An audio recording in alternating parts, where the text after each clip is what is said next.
भाई जो गुरु वचन पे डट गए, कट गए फंद चुरास। इसलिए आपको ये ज्ञान बार बार सुनना पड़ेगा। आप सत्संग ना तो सत्संग सुनते, पता लगा मैंने। लो जी, क्या कह रहे हैं गुरुदेव कि आप लोग सत्संग भी नहीं सुनते, मुझे पता लगा है। अरे गुरु को पता लगाने की जरूरत नहीं, लेकिन सांसारिक दृष्टि से गुरु ने पूछ लिया होगा संगत से, किसी ने बता दिया होगा गुरुजी संगत का ये हाल है, भेड़ चाल में चल रही है, देखा देखी में सारे काम हो रहे हैं गुरुजी। इन आश्रमों में ना तो ढंग से बैठ के कोई सत्संग सुनता, ना कोई ज्ञान चर्चा होती है, क्योंकि आपस में आश्रम वालों में भी तो राग द्वेष ईर्ष्या कूट कूट के भरी है। आपस में एक दूसरे की निंदा चुगली गुरुजी के पास में करते हैं जाके। तो गुरुदेव कह रहे मुझे पता चला है, ना तो आप ढंग से सत्संग सुनते। अब बताओ भाई और बहनों, जब ढंग से सत्संग ही नहीं सुनती संगत है, अरे गुरु कह रहा है ये बात है, कितनी बड़ी बात है ये। और काम क्या हमारा, ये भक्ति मिलने के बाद, सतगुरु मिलने के बाद हमारा काम क्या रह गया? और क्योंकि तुम्हारे सारे पाखंड, तुम्हारे सारे नाटक, ये ड्रामेबाजियां जो तुम आरक्षणों में बैठा करते थे, गुंडों की सीबीआई जांच का समर्थन कर रहे थे, ये न्यूज़पेपर के माध्यम से जेल में भी तो जाती थी। सतगुरु भी तो देखता है, पढ़ता है। तो सतगुरु ने देखा, रे ये काहे के भगत है नालायक, ये तो मुझे देख के चल ही नहीं रहे, मेरे ज्ञान को आधार ये बना ही नहीं रहे, इसका मतलब ये सत्संग नहीं सुन रहे। मैंने कब किए ड्रामे, आरक्षण में जाना, गुंडों की सीबीआई जांच करवाना, स्टेडियम बनाना, हॉस्पिटल बनाना, मैंने कब किए काम? इन्होंने कहां से सीख लिए ये कुकर्म? तो गुरु कह रहा है कि मुझे पता चला है, ना तो तुम सत्संग सुनते। तो बताओ, सत्संग नहीं सुनोगे तो भक्ति क्या खाक सफल होगी? परमात्मा को क्या खाक प्रसन्न करोगे? भाई और बहनों, कहने का मतलब है, साध संगति के अलावा कहीं भी सतगुरु का सत्य मार्ग नहीं है। और ये बार बार ये सत्संग करने का हम सत्सेवकों का केवल एक ही प्रयास है कि इस परीक्षा के समय में गुरुदेव भगवान के हिसार जेल से बाहर आने से पहले पहले साध संगति के वीडियो देखना शुरू कर दो। लोक लाज मान बड़ाई को छोड़ दो, अहंकार में सड़ना छोड़ दो, और साध संगति की वीडियो देखकर ज्ञान को आधार बना लो, घर को आश्रम बना लो, नहीं तो दुर्गति दुर्गति है। अब बहुत सारे भाई बहन कहेंगे, पवन दास तो बस खाली एक ही रट्टा लगाता, आश्रम वाले ऐसे, कोऑर्डिनेटर ऐसे, गुरुजी के बेटा बेटी ऐसे, आश्रम में ये हो रहा है, वो हो रहा है, और कोई बात ही नहीं है इसके पास। अरे अपने गुरुजी को मत बोल देना कभी ये बात, नहीं तो जीवन नरक बन जाएगा। गुरुजी के सत्संग सुनते हो ना, हर सत्संग में गुरुजी क्या बोलते हैं? भक्ति नहीं करोगे तो गधे बनोगे, कुत्ते बनोगे, नरक में जाओगे, ये काल ऐसा है, दुर्गा ऐसी है, ब्रह्मा विष्णु महेश ऐसे हैं, 33 करोड़ देवता ऐसे हैं। यही तो चार बात बोलते हैं गुरुजी बार बार हर सत्संग में। तो कभी अपने गुरुजी को मत बोल देना कि काहे के सत्संग हैं। गुरुजी के हर सत्संग में बस यही चार बातें हैं, गधे बनोगे, कुत्ते बनोगे, ब्रह्मा ने ऐसा किया, विष्णु ने ऐसा किया, काल ने ये किया, दुर्गा ने वो किया, बस। और क्या बताएगा भाई फिर सतगुरु? अरे सतगुरु और क्या बताएगा? तुम जिस गंदे लोक में फंसे पड़े हो वहां की तो व्यवस्था बताएगा, और जहां तुम्हें लेके जाना वहां के बारे में बताएगा। और सतगुरु तुम्हें यहां कोई ज्योग्राफी पढ़ाएगा, तुम्हें कोई भूगोल पढ़ाएगा सतगुरु? तो इसी प्रकार ये पवन दास और क्या बताएगा? तुम्हें काल के एजेंटों ने अपने जाल में बांध के फंसा रखा है, इन आश्रमों में बैठा के तुम्हारी भक्ति बर्बाद करवाई जा रही है। ये पीले पर्चे, ये कोऑर्डिनेटर, ये गुरुजी का परिवार सब काल के एजेंट है, काल व्यवस्था है।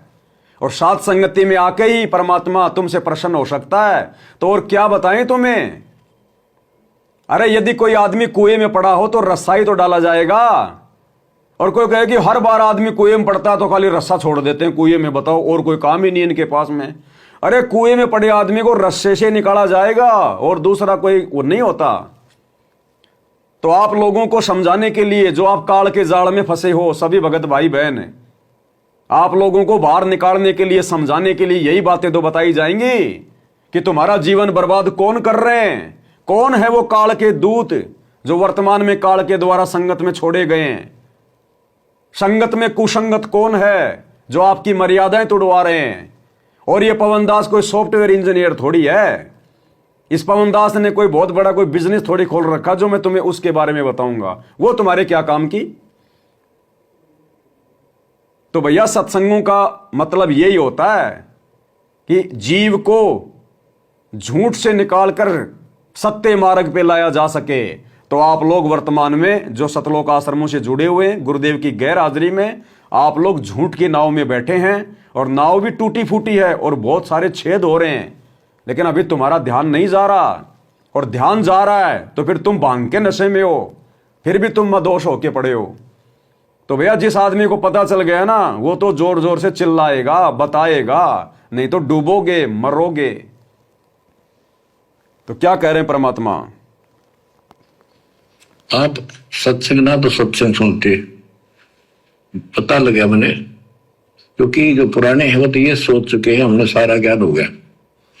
जो पुराने भगत हैं वो तो ये सोच चुके हैं कि हमें तो सारा ज्ञान हो गया, हमने तो गुरुजी से सारा ज्ञान ले लिया, अब गुरुजी के पास कुछ नहीं है और हमने तो सुन लिए सत्संग, अब बार बार सुनने की क्या आवश्यकता है सत्संगों को? स्थिति बता रहे परमात्मा उन सार नाम वाले भक्तों की, बड़े बड़े सेवादारों की, अपने परिवार की। भाई वो पुराने भगत कौन है? जो कोई 10 साल से जुड़ा है, कोई 15 साल से जुड़ा है। अब वही तो भगत आश्रम चला रहे हैं, वही भगत कोऑर्डिनेटर बन के बैठे हैं। तो उन्हीं सब के लिए कह रहे हैं गुरुजी, अपने बेटा बेटी, भाई बंधु, रिश्तेदार, कोऑर्डिनेटर, इन सब के लिए। और वो बड़े बड़े सारनामी भगत जिनके पीछे आप लोग मच्छर की तरह चारों तरफ उनके चक्कर काटते रहते हो, पता नहीं हमें क्या दे देगा भगत जी। भगत जी के पास में कद्दू है और तुम्हें क्या दे देगा भगत जी? वो तुम्हारा गुरु कह रहा है कुछ नहीं, उनके पास में टट्टू है। कह रहे मुझे पता चला है ना, तो आप कोई सत्संग सुनते हो। और जो पुराने पुराने भगत हैं वो तो ये सोच बैठे हैं कि बस हमें सारा ज्ञान हो गया। परमात्मा कहते हैं अभी तो छींट भी नहीं है, छींट भी। सारे ज्ञान की तो बहुत दूर की बात है, अभी तो छींट भी नहीं है। क्या कह रहे हैं परमात्मा?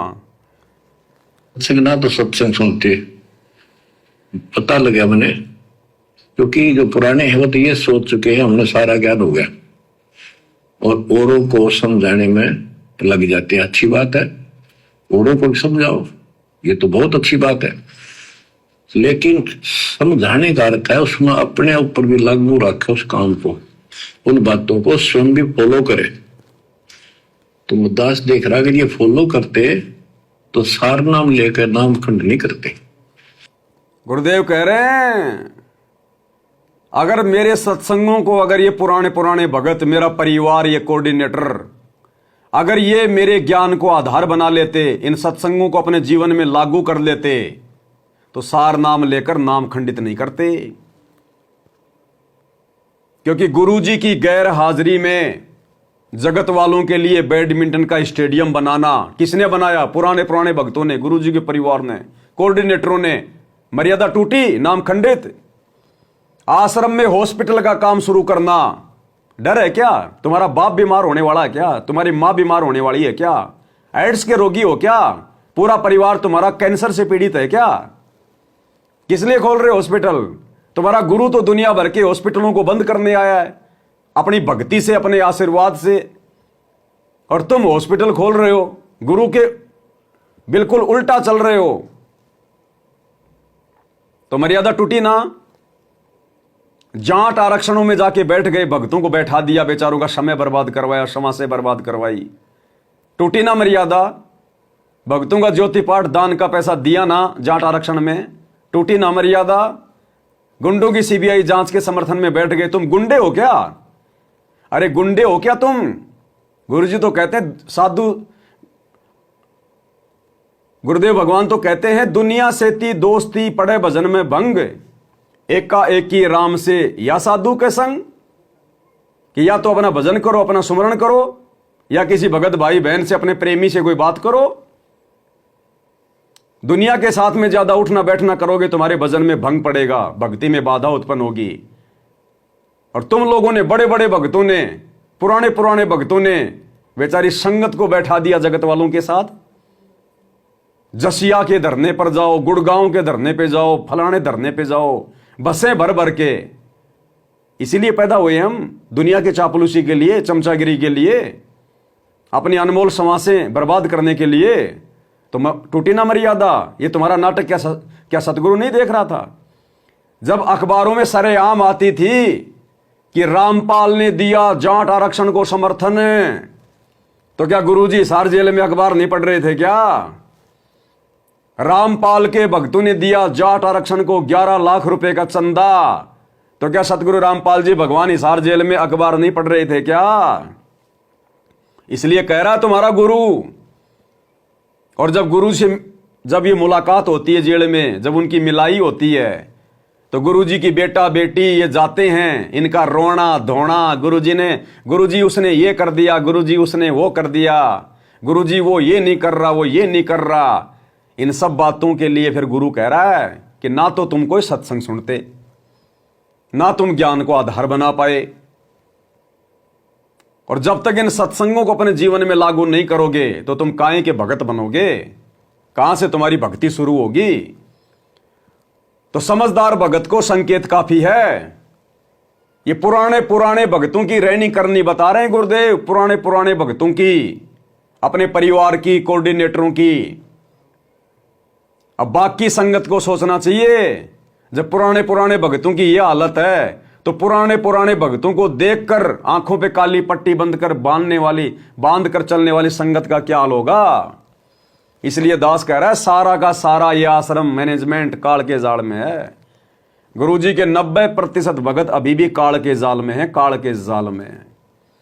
इसलिए परमात्मा ने अंत में 7 संगतियां शुरू करवाई कि गई भैंस पानी में, इन पे तो मेरे उपदेश का कोई असर नहीं हुआ।